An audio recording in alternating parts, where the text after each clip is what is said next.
Vollenhoven isn't a Rembrandt or a Van Gogh, but it gets us into the frame of the area. Walter Huisman's father and grandfather ran their boatyard next door at Ronduta.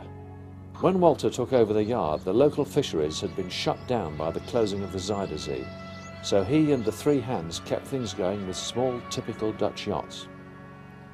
These flat-bottomed shoal-draft craft were built along the lines of traditional fishing boats. They work well, but they last incredibly well, and I'd like to thank Aziz for that.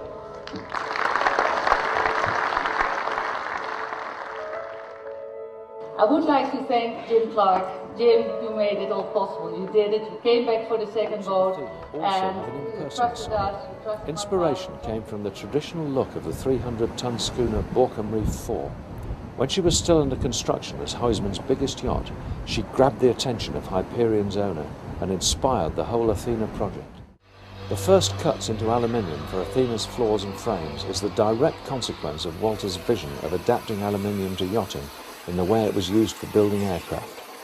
Back in the 1950s, everyone believed it was the wrong material, but Walter turned it into the base of his success by handling it to perfection, and he carried it through all the way to Athena's christening party in Amsterdam this sunny morning in 2004.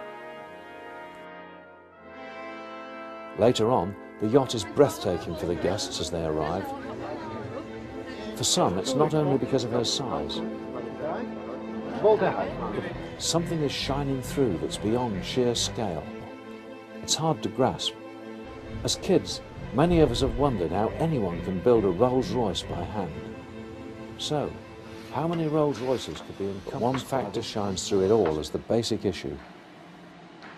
Quality dedication at every level that rises higher than anybody could have achieved during the Golden Age. A cap rail joint the old guys could have only dreamed of. But the interior also needs to speak the language of solidity as well as style. Here's an early glimpse of this in the cabinet maker's workshop. The cabin components are being mocked up to make sure they fit on the day. This is going to save a huge amount of time. At other benches, the individual pieces are being constructed. Later on, the number of invisible steps that have gone into making just one item will be unimaginable. But there'll be no mistaking the accuracy, the total attention to the tiniest detail, as the skills of the guys and their acceptance of nothing less than perfection comes to fruition. It's a joy to follow, and it leaves even those with something better than two left hands to work with lost in admiration. How is this possible? When the Golden Age was past after World War II, you could well imagine that these skills would be forgotten.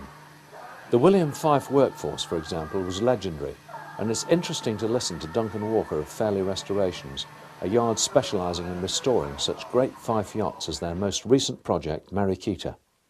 The devil, as they say, is in the detail, and this is where today's owners' expectations, I believe, are far higher than the expectations of 90 years ago. Super yachts have pushed the level of finish up and up and up. This stairway to heaven, perhaps, provides further evidence that Walter and his team have found their proper place in yachting history, as have her designers. Some of Athena's accommodation ingredients are going a long way to use modern techniques for weight saving, like this marble, which will be thinly plated on light, high-tech plywood. Pierre Frey delivered it from Carrara, and Hendrik from the Huisman team is checking the fit for accuracy. She's going to be a yacht that might have been built for a king. Finally, we have the dining saloon. And here is our Italian marble department. The day has come in 2004 when Athena is finally moved outside, and there's far more to it than just shifting the weight.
Will she or won't she?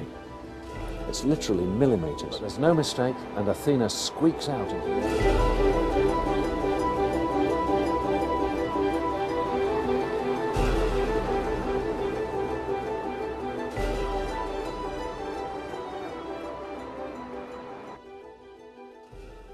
With the schooner finally shifted onto the barge, Walter has his greatest landmark, reflecting his life's work, sitting in front of his garden like a trophy.